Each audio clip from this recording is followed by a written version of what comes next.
Apa itu qanitan lillah? Patuh kepada Allah, sifat terpuji.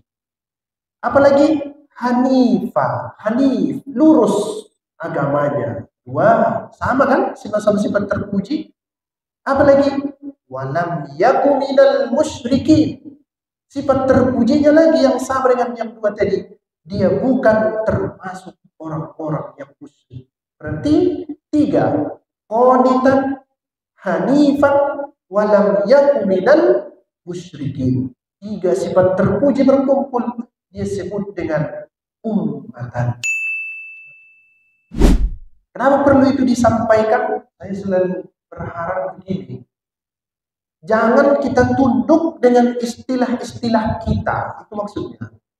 Karena Al-Quran selalu melampaui istilah-istilah itu.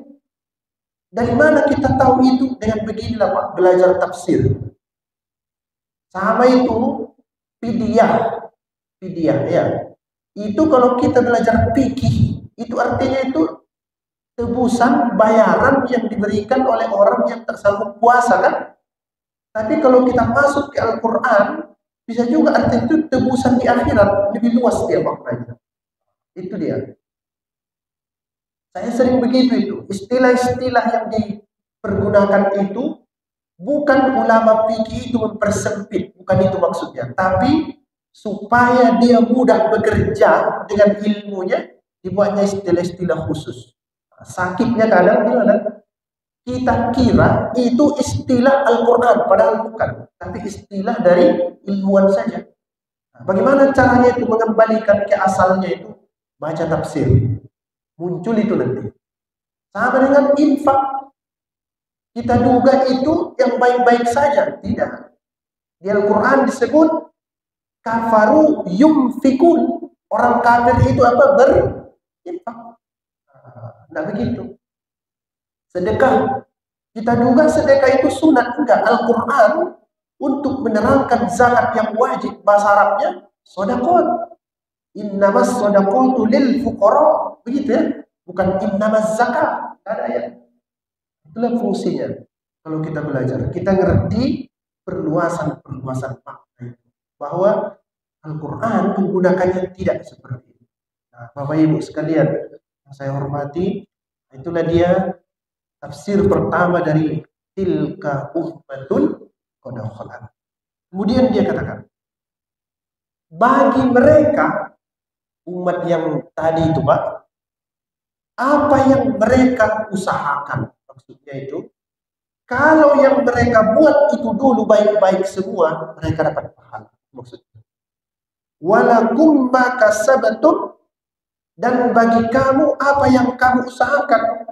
Kalau kamu berbuat baik dan berbuat buruk, bisa dapat pahala, bisa dapat dosa. Artinya terputus hubungan darahmu dengan mereka. Nah, ini mohon maaf kalau disalah pahami ini ya. Baca tafsir Al-Misbah jilid 1 halaman 398. Kata Pak Quraisy begini. Ini membuktikan bahwa hubungan darah tidak bisa menyelamatkan seseorang. Jangan dulu kait-kaitan dengan cerita Habib yang heboh itu. Tapi memang begitu Pak. Ini kan lagi ramai kita ini, masalah-masalah habaib di Indonesia ini kan. Ada nggak percaya itu Baklawi itu keturunan Nabi, digugat segala macam.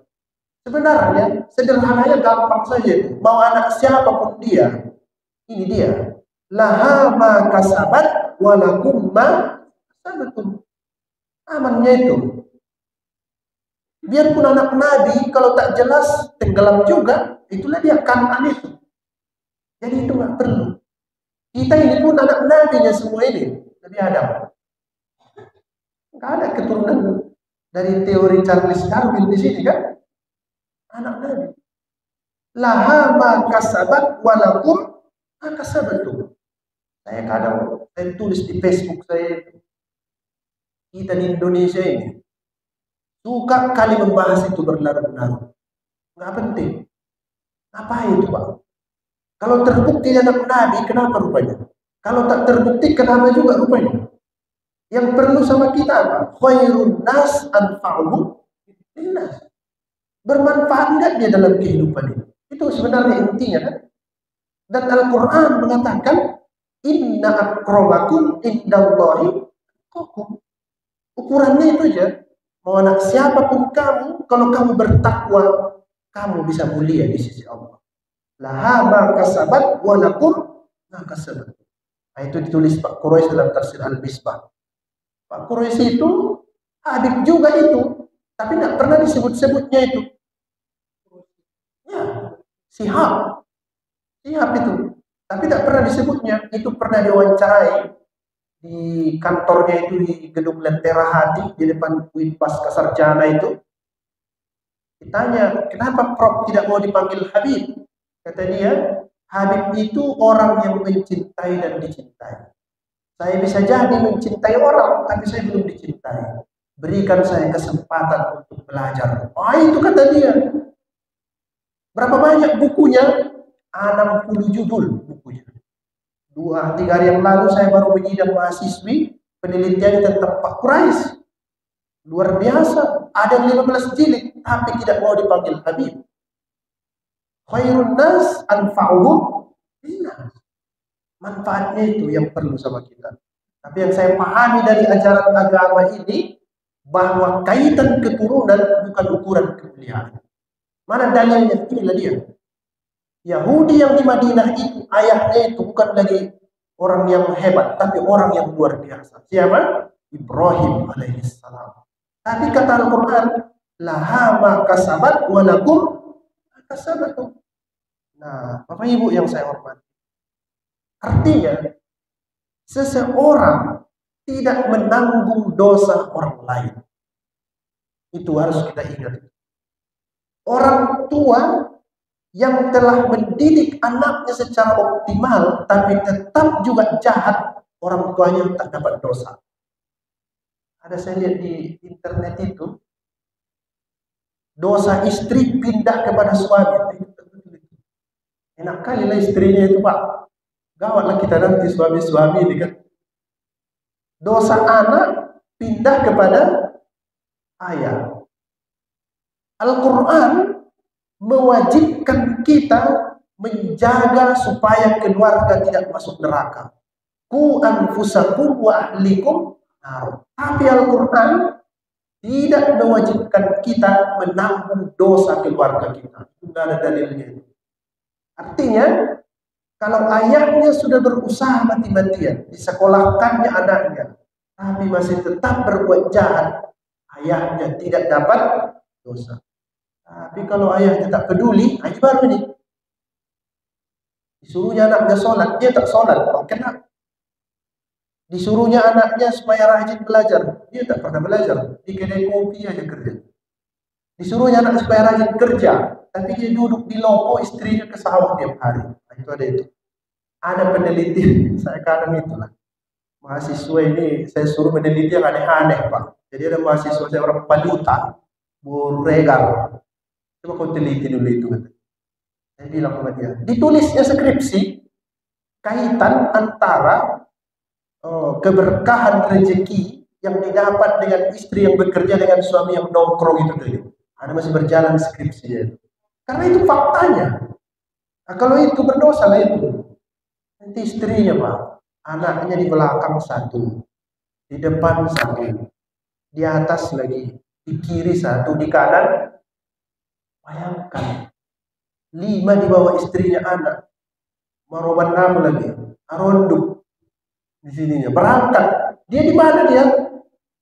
Di loko. Sedikit-sedikit tambah air panas, tambah air midas. Tukang loko pun pusing. Kalau itu berdosa lah itu. Dosa itu. Karena dia mencontohkan yang buruk dicontohkannya. Kalau dia berusaha, laha maka sabat walakum maka sabat. Sama juga. Istri sudah diajari tiap hari. Pakai jilbab. Tak juga. Pakai jilbab. Tak juga. Setiap hari dikasih tahu. Tak juga. Suaminya tidak berdosa lagi. Tapi kalau istrinya bilang, nah, nanti kau pakai makeup tebal-tebal ya, Dan jangan kau sholat zuhur, nanti luntur makeup itu. Itu masuk neraka itu, Pak. Ada itu kan, takut dia luntur makeup istrinya, tak dibolehkan sholat zuhur. Wah, apalagi nanti dia pakai makeup yang mahal-mahal itu. Itu tak boleh. Intinya berusaha dengan optimal supaya kita lepas dari dosa itu. Laha ma kasabat wa lakum ma kasabat. Mana dalilnya yang lebih kuat? Boleh Bapak Ibu lihat di surah Al-An'am surah ke-6 ayat 164. Wala taksibu kullu nafsin illa 'alaiha wala taziru waziratu wizra ukhra. Tsumma ila rabbikum marji'ukum fayunabbi'ukum bima kuntum fihi takhtalifun. Lihat yang ada saya hitami sedikit-sedikit kata-kata kuncinya itu. Katakanlah wahai Nabi Muhammad, apakah aku pantas mencari Tuhan selain Allah, padahal dialah Tuhan bagi segala sesuatu. Kata dia, setiap orang yang berbuat dosa, ya, setiap orang yang berbuat dosa, dirinya sendirilah yang akan bertanggung jawab.